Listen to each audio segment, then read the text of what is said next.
Sometimes I wonder who I would be if I had never slowed down. Before becoming a mother, I lived at a different tempo. I think many of us do. I measured my days by how much I could cross off a list, how quickly I could move from one milestone to the next, how efficiently I could manage my time. To me, back then, slowing down felt dangerous. It looked a lot like falling behind. I had this quiet, persistent fear that if I paused, even for a moment, the momentum of my life would stall, and I'd be left standing still while the rest of the world moved onwards.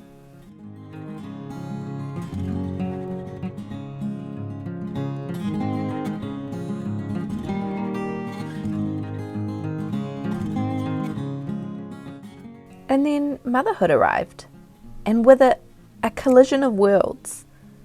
In the beginning, I tried to apply that same fast pace to these four walls. I tried to optimize the naps, schedule the joy, and treat the endless cycle of cooking and cleaning like a corporate queue to be conquered. But a home doesn't respond well to deadlines, and a toddler doesn't care about efficiency. I found myself exhausted, not just in my body, but in my soul. I was physically present, but my mind was always 3 steps ahead, planning the next meal, anticipating the next transition, rushing through the very life I'd prayed for.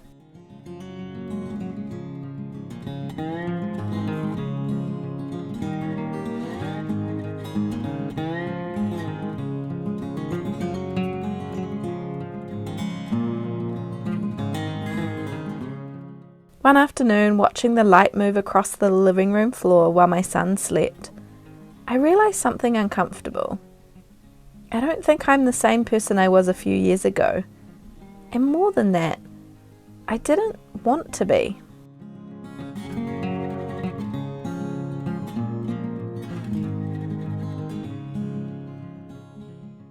It started in small, almost invisible ways. Not because my life suddenly became easier, or because the demands of running a home magically disappeared. It changed because I chose to keep practicing the art of slowing down.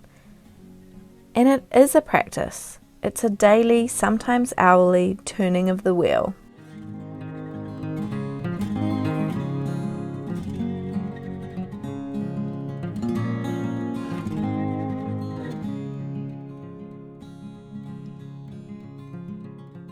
The first thing I noticed was a change in my nervous system. For a long time, my body operated in a state of low-grade urgency. If the house was quiet, my mind would manufacture a problem to solve. If we had an open afternoon, a strange kind of panic would set in. This underlying anxiety that if we were doing nothing, we were wasting time. Lately though, I've noticed I can sit with silence.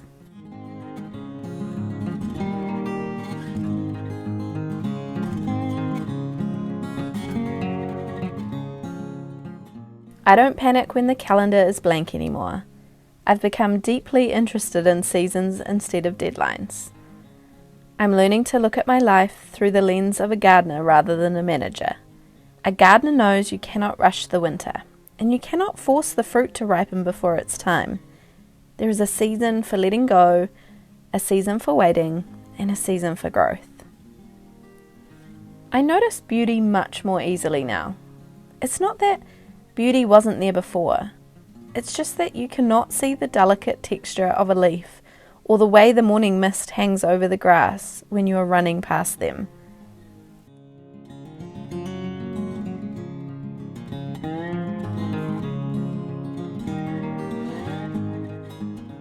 I've started noticing the weather before I check my phone in the morning. I hear the birds again. It turns out they were always singing. I just had too much noise inside my own head to hear them.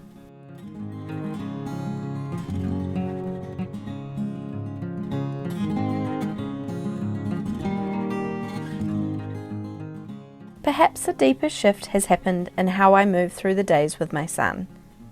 I feel less like I'm performing motherhood these days, and more like I'm simply inhabiting it. There is so much pressure on our generation of parents to curate childhood, to provide the right educational toys, the perfect sensory bins, the endlessly stimulating outings. It can feel like a stage play where we are both the director and the lead actor, constantly checking to see if we're doing it right.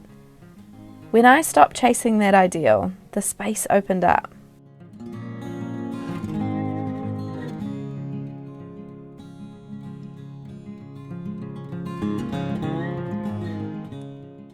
I don't rush my son from one thing to the next anymore. If he wants to spend 20 minutes on the footpath watching an ant carry a crumb, we stay there. I watch him deeply absorbed in play, his small hands turning over a pebble, completely unbothered by the passage of time. Children live in the present tense. They don't have a concept of 5 minutes from now. By forcing myself to match his tempo rather than dragging him into mine, I've realised that he notices the tiny things, because I've finally left the space for him to do so.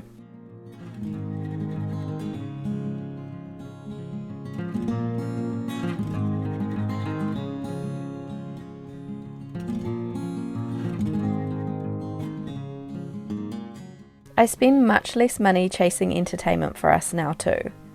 We don't need the crowded play centres or the busy weekend events to feel like our days matter. We need the kitchen bench. We need the bread dough rising under a damp cloth. We need a pile of library books on the mat while the rain hits the windows. I've grown to trust ordinary days. I no longer feel guilty for an ordinary Monday or Tuesday.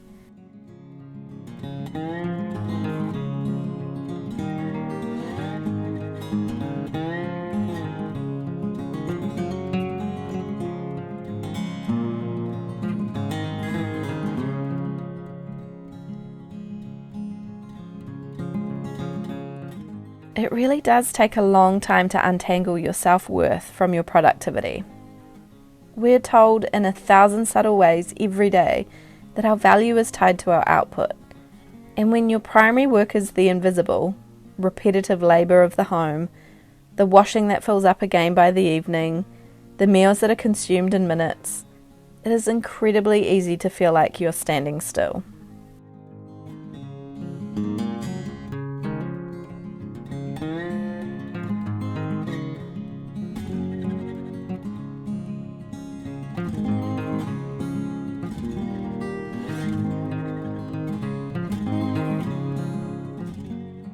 I used to need every day to be productive to believe it mattered. If I didn't accomplish a major project, I felt a lingering sense of failure when my head hit the pillow. And I've learned to reframe what productivity means. Is it unproductive to sit on the floor and hold a crying child? Is it a waste of time to look out the window while your tea cools, letting your thoughts settle? Is it inefficient to mend a torn pocket or tend to a solitary plant?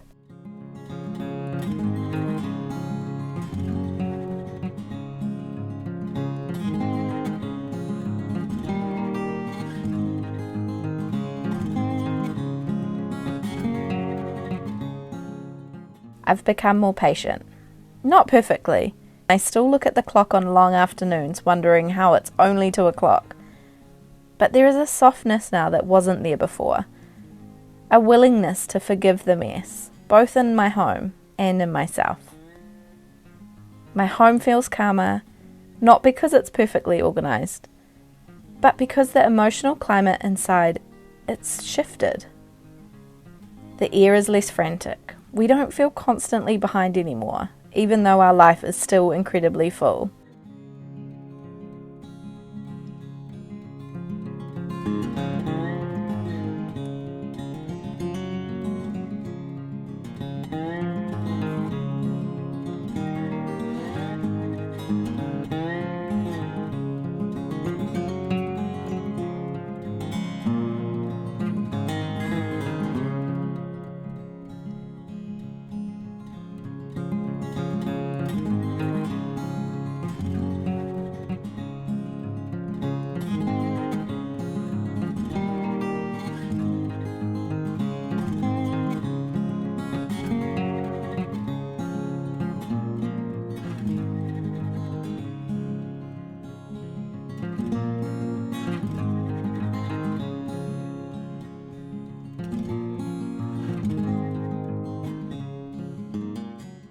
I want to be honest with you.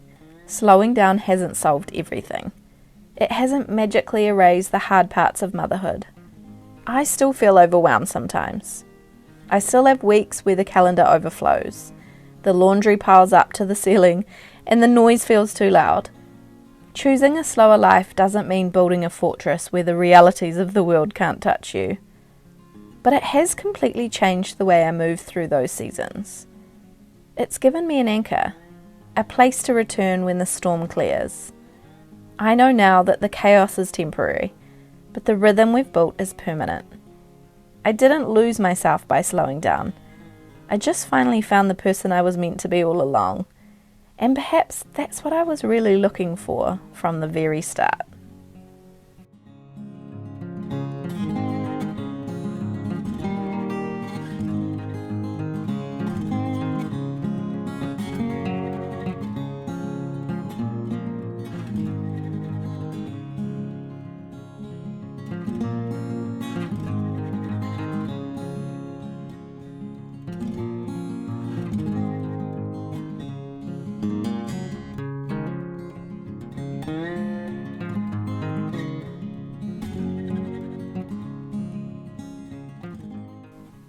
If you're trying to find your own rhythm right now, you don't have to do it alone. I write a quiet weekly letter where we explore these themes a little deeper, right in the middle of our ordinary days. You can find the link in the description below. Thank you so much for being here with me today, and I'll see you next week, friends.